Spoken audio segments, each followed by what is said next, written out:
மருத்துவ ஜோதிடர் உயர் திரு ஈஸ்வரன் அவர்கள் வந்து பேசுமாறு அழைக்கிறோம். வாங்க சகோதரன்.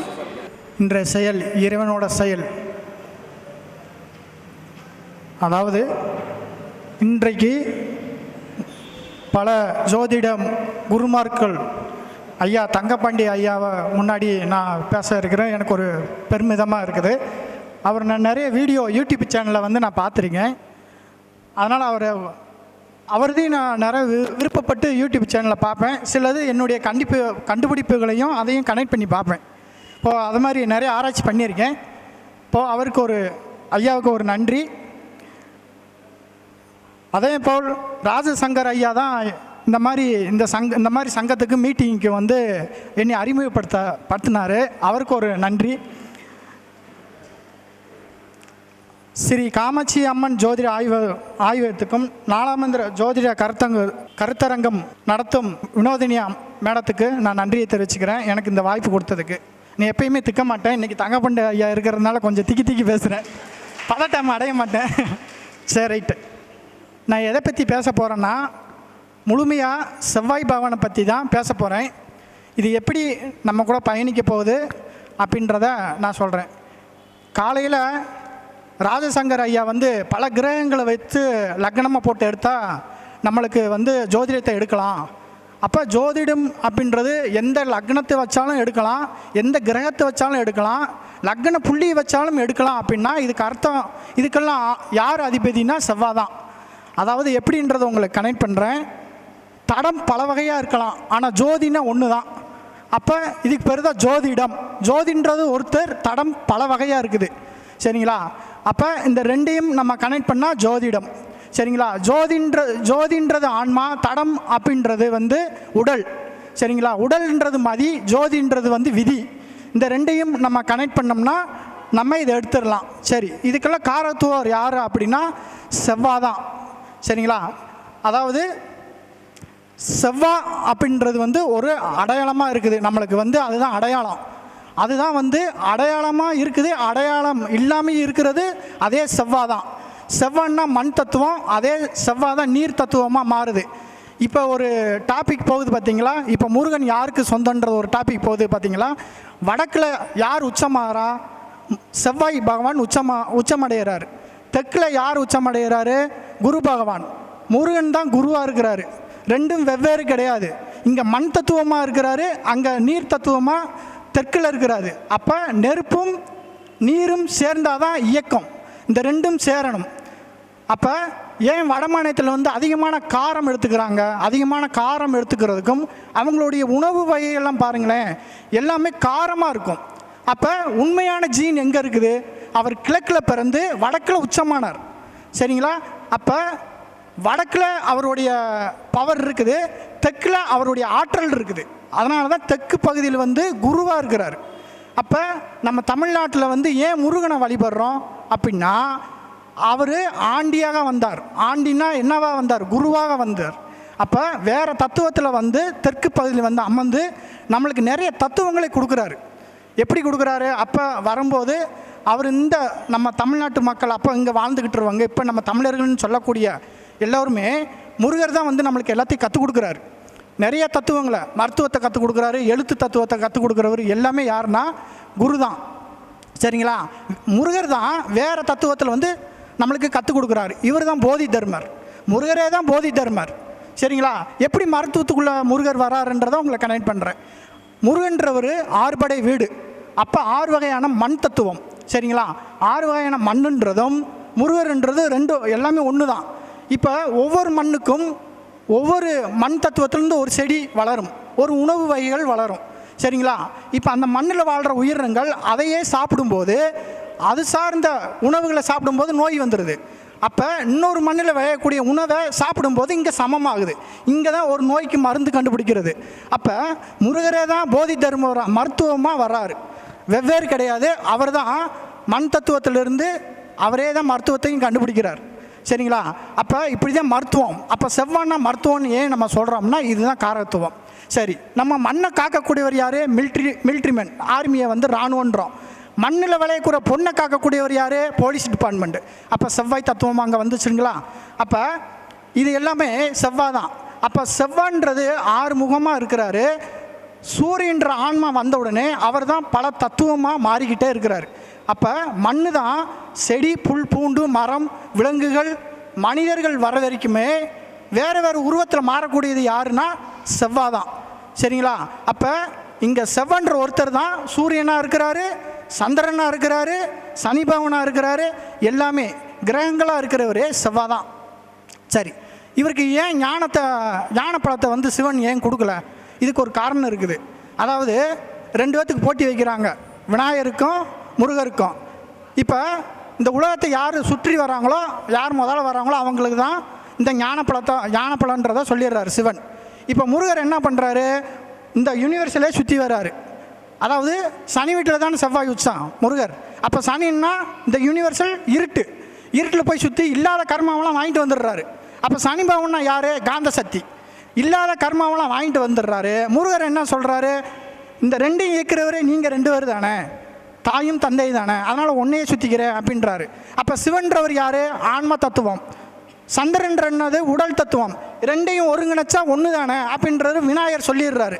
அதனால் அவருக்கு ஞானம் வந்துருச்சு. இப்போ முருகர் உலகத்தெல்லாம் சுற்றி வந்துட்டு இருக்கிற கர்மாவெல்லாம் ஈர்த்துட்டு வந்துடுறாரு. அதனால் அவருக்கு ஞான பழத்தை வந்து கொடுக்க முடியல. இதில் இருக்கிற தத்துவம். சரிங்களா? அப்போ செவ்வாய்னா யார்? ஆர்பிசி செல்ஸ், இரும்பு சத்து, ஈர்ப்பு சத்து. அப்போ செவ்வாய் என்ன பண்ணிடுவார்? இருக்கிற கர்மாவெல்லாம் ஈர்த்துருவார். சரிங்களா? அப்போ செம்மன்றது ஈர்ப்பு சக்தி, மணல்ன்றது வந்து எதிர்ப்பு சக்தி. இதுதான் ஆர்பிசி டபிள்யூபிசி. ஆர்பிசிக்கு நேர் எதிரி டபிள்யூபிசி. சரிங்களா? எதை மண் ஈர்க்குதோ அதை டபிள்யூபிசி எதிர்க்கும். அதுதான் வந்து திருச்செந்தூர் முருகன், பழனி முருகன். நான் ஆல்ரெடி போன வீடியோவில் பேசியிருக்கேன். பழனி முருகன்றது ஆர்பிசி தத்துவம், டபிள்யூபிசி தத்துவன்றது திருச்செந்தூர் முருகன். அது அந்த மணல்ன்ற தத்துவத்துக்கு தான் எந்த விளைச்சலுமே கிடையாது. அப்போ முருகன் அங்கே ராஜாவேசத்தில் இருக்கிறாருங்களா? அப்போ என்ன சொல்கிறாரு? என்கிட்ட எதுவுமே இல்லை, ஆனால் நான் ராஜாவாக இருப்பேன். பழனி தத்துவம் எல்லா ஈர்ப்பும் இருக்குது, எல்லா விளைச்சலும் இருக்குது, ஆனால் எல்லாம் இருந்தாலும் நான் ஆண்டிக்கோளான்றாரு. அப்போ இரண்டும் 2 தத்துவங்கள். இதுதான் ஆர்பிசி செல்ஸும் டபிள்யூபிசி செல்ஸும். சரி, இப்போ 6 படை முருகன் 6 வகையான மண் சொல்லிட்டேன். 6 சுவை ஒரு மனிதனுக்கு சரியாக இருந்தால் ஆரோக்கியமாக வாழலாம், நிறைய வருடங்கள் வாழலாம். சரிங்களா? அதை தான் நம்மளுடைய சித்தர்கள் என்ன சொன்னாங்க? உணவுகளை எடுக்கும்போது 6 வகையான உணவு முறைகளை சாப்பிடுங்க. அப்போ தான் நம்ம உடலில் வந்து அந்த காரகத்துவம் வந்து சமமாக இருக்கும். அப்போ இதில் ஏதாவது உணவு வகைகள் கம்மியாகும் போது நோய்த்தன்மை வருன்றத சொன்னாங்க. அப்போ 6 வகையான மண்ணிலிருந்து விளையக்கூடிய 6 வகையான சுவைகள் அப்படின்ற தத்துவம் தான் அதில் இருக்குது. இது ஒரு தத்துவம். அப்போ நம்ம உடலில் இருக்கிற 6 வகையான சக்கராக்கள், 7ன்றது வந்து சிவன், அதுக்கு வந்து மன்னங்கள் கிடையாது. அப்போ 7 வகையான சக்கரா, 6 வகையான சக்கரா, 6 வகையான மன்னங்கள், அதுதான் வானவில். சரிங்களா? அதுதான் மயில் தத்துவம். மயில் தொகையை விரிச்சு ஆடுனா மழை விழுகும், வானவில் தோன்றுச்சுன்னா மழை விழுகும். சரிங்களா? அப்போ முருகனுக்கு ஏன் வந்து மயிலை வச்சாங்க அப்படின்னா இந்த தத்துவம் தான். அப்போ 6ன்றது மனிதன் 6 அறிவு. சரிங்களா? அப்போ 6 படை முருகனுக்கும் 6 வகையான மண்ணுக்கும் தான் இது. இங்கே எல்லாமே மண்ணு தான் எதை தோற்றுவிக்குது? நெருப்பை தோற்றுவிக்குது. அப்போ மண்ணிலிருந்து தான் சூரியனும் சந்திரனும் பிரிகிறாங்க. இந்த மையப்புள்ளி தான் ராகுவும் கேதுவும். சரிங்களா? அப்போ அதாவது மண்ணிலிருந்து எரிபொருள் அப்படின்ற கான்செப்ட் ஒன்று பிரியும் போது அது சூரியன் ஆகுது, நீரென்று ஒன்று பிரியும் போது அது சந்திரன் ஆகுது. அப்போ 2 மையப்புள்ளிகள்.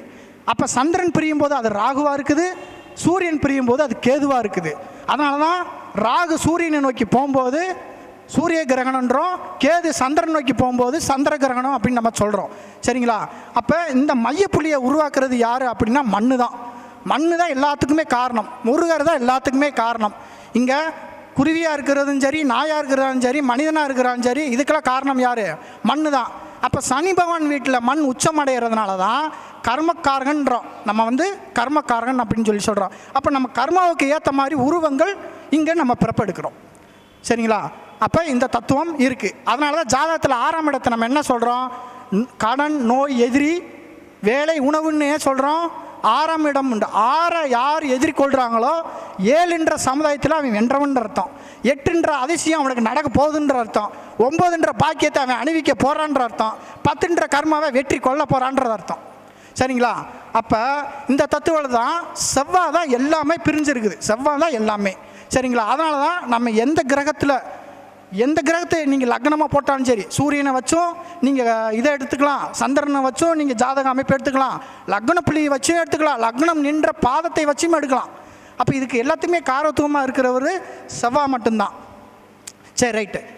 அடுத்து உங்களுக்கு ஒரு கனெக்ட் பண்ணுறது என்னன்னா, சரி இப்போ உங்களுக்கு ஒரு சின்ன டிப்ஸு என்ன அது அப்படின்னா, யாராவது ஒருத்தர் சொல்லுங்கள், லக்னப்புள்ளி இல்லை உங்கள் லக்னத்துக்கு அதிபதி எந்த புள்ளியில் நிற்கிறாரு, எந்த பாதத்தில் நிற்கிறாருன்னு சொல்லுங்கள்.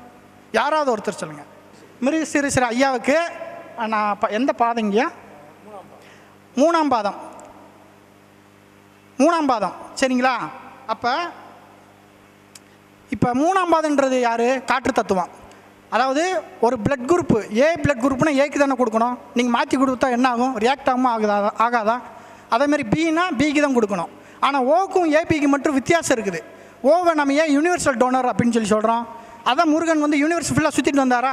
அப்போ யூனிவர்சல் டோனர் யார்? ஓ குரூப், சரிங்களா? ஏபின்றது வந்து ரெசிபியன்ட் டோனர், அதாவது மண் கொடுக்கும், நீர் வாங்கிக்கும். அதனால தான் நீருக்கு எண்ணங்கள் இருக்குதுன்னு நம்ம சொல்கிறோம். மண்ணுன்றது ஜீன் தத்துவத்தில் இருக்குது, நீர் வந்து எண்ணங்கள் தத்துவத்தில் இருக்குது. இந்த ரெண்டையும் சேர்க்கக்கூடியதான் சூரியன், உணர்வுத்தன்மை, சரிங்களா? அப்போ இந்த தத்துவத்தில் இருக்குது. இப்போ ஐயாவுக்கு வந்து ஓ குரூப்பு, லக்னாதிபதி வந்து மிருகசீடம் சாரம் வாங்கியிருக்குது. சரி, இப்போ அவங்க வீட்டில், ஐயாவோட வீட்டில் இதுக்கு பின்னாடி இருக்கிற ஒரு ஆற்றலை எடுக்கணும், நீர் தத்துவத்தை. அப்போ மீன ராசியோ லக்னமோ, விருச்சக ராசியோ லக்னமோ, கடக ராசியோ லக்னமோ ஒரு ஆள் இருப்பாங்க.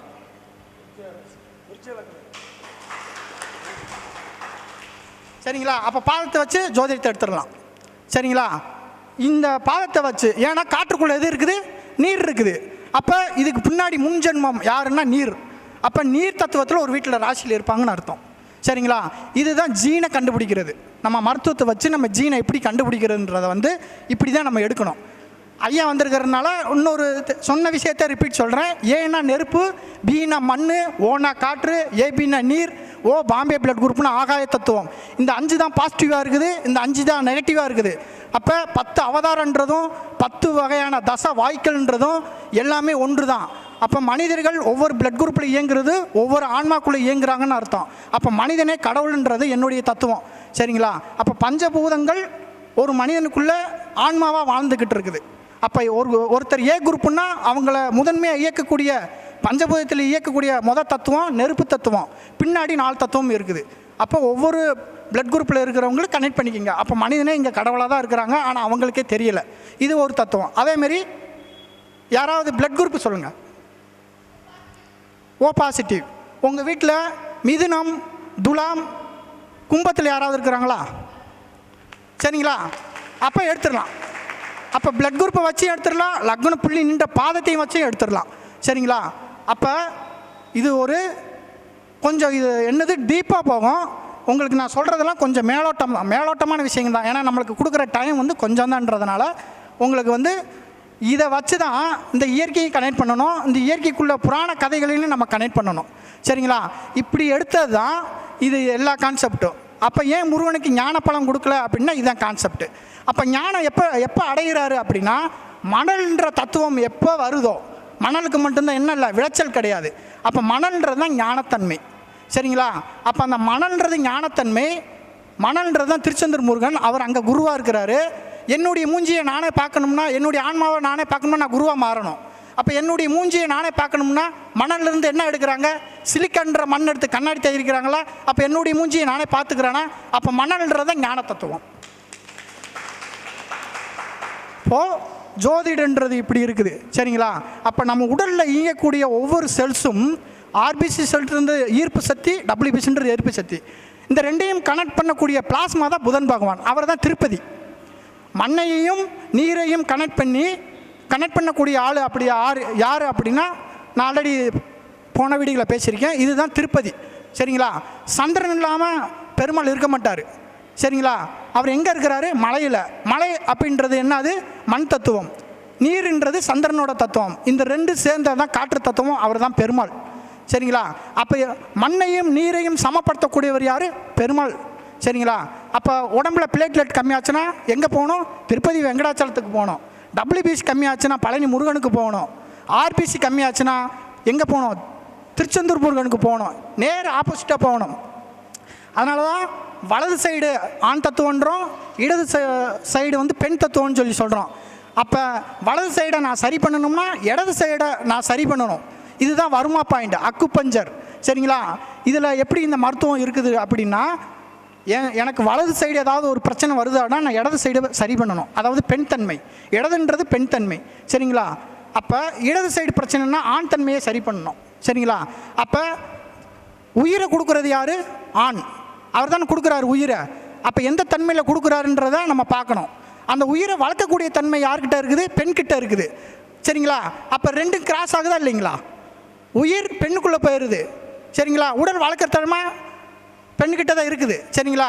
அப்போ இதில் என்ன தத்துவம் ஒழிஞ்சிருக்குது அப்படின்னா, அப்போ வலது சைடு பிரச்சனைனா இடது சைடும், இடது சைடு பிரச்சனைனா வலது சைடும் நம்ம என்ன பண்ணணும்? இந்த மாதிரி நம்ம வந்து சரி பண்ணிக்கணும். அப்படின்னா இரண்டும் இரண்டு மூச்சு. வலதுன்னா என்னது? சிவன், நெருப்பு தத்துவம். அப்போ கார்பன்ற காற்று. இடதுன்னா யார்? சந்திரன், குளிர்ச்சித்தன்மை. சரிங்களா? அப்போ ஆக்சிஜன்.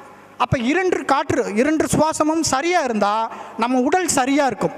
அதனால தான் சித்தர்கள் வந்து சுவாசிக்கிற காற்றை கவனி, சுவாசத்தை கவனின்னு ஏன் சொன்னாங்க அப்படின்னா, இதுக்குள்ளே இந்த தத்துவம் இருக்குது. என்னைக்கு இரண்டு சுவாசம் சமமாகுதோ அன்னைக்கு நீ யாருன்றது நீ உணர்வாயின்றது தான் இதில் இருக்கிற தத்துவம். ஏன்னா நீர்ன்றதும் மண்ன்றதும் இரண்டு தத்துவம். சரிங்களா? மண்ணு தான் நீராக மாறி இருக்குது.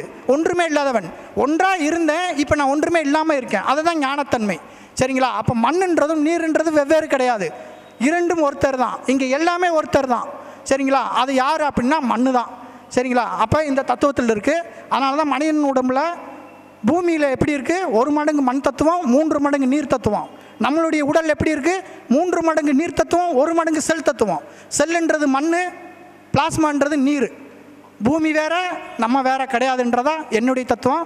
நான் நிறைய பேசலான்னு வந்தேன், ஐயா இருக்கிறனால என்னால் இவ்வளோ தான் பேச முடிஞ்சது. அடுத்த மீட்டிங்கில் நான் சிறப்பாக பேசுகிறேன். நன்றி, வணக்கம்.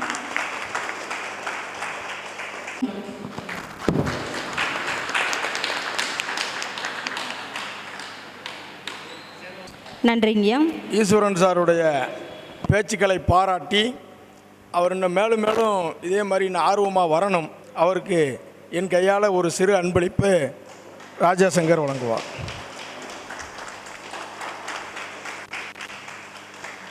Very good. ஐயாவுக்கு நான் நன்றியை தெரிவிச்சுக்கிறேன். எல்லா புகழும் இறைவனுக்கே. வாழ்த்துக்கள்.